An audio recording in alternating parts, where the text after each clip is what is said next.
રાજકોટ ઉપલેટા નજીકમાં ભીમોરા ગામમાં 2 દિવસ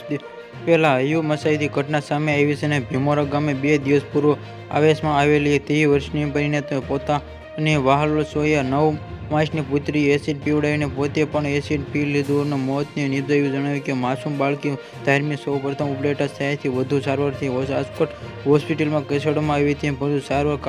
કારગર ન નીવડાતા તેનું આજે મોત થવાની પરિસ્થિતિ અગમગમતી ગઈ છે. જોકે આ આત્મહત્યાના કારણો કરવામાં આવતી કારણે હજુ સુધી એક બંધક છે.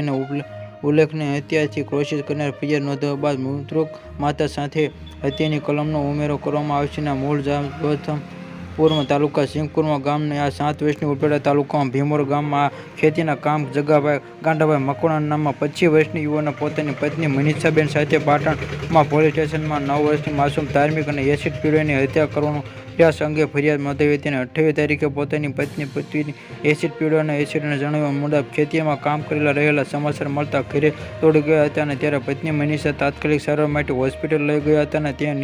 મોત નીપજ્યું હતું અને પુત્રી ગંભીર હાલતમાં રાજકોટ ખસેડવામાં આવી હતી અને છેલ્લા 3 દિવસ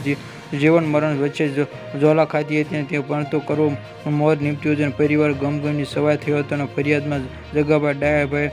ગાંડાભાઈના વધુ એક ઉપલેટામાં ભીમોરા ગામમાં મંજૂરી કામ કરતા 9 વર્ષની માસૂમ બાળકીનો મગરવાડમાં 2 પહેલા અમારી જ્ઞાતિ રીત મુજબ થતા આ તે મારી માતાનું મુરી બેન તેમજ મારો નાના ભાઈ જીવાભાઈ અને ત્રણેય ભાગમાં રાખી વાળી ખેતરમાં 3 વાગ્યા પાસે પત્ની મનીષા ફોન આવ્યો મને ઘરે આવો અને આવી કહીને મોટરસાયકલ લઈને આવ્યા અને મારી પત્ની ગાદલા ઉપર આટોટવા લાગી અને ઉપલેટા કરતી હતી અને મોઢા ઉપર ફેણ આવી ગયા અને પૂછતા બોલી શકતી ન હતી.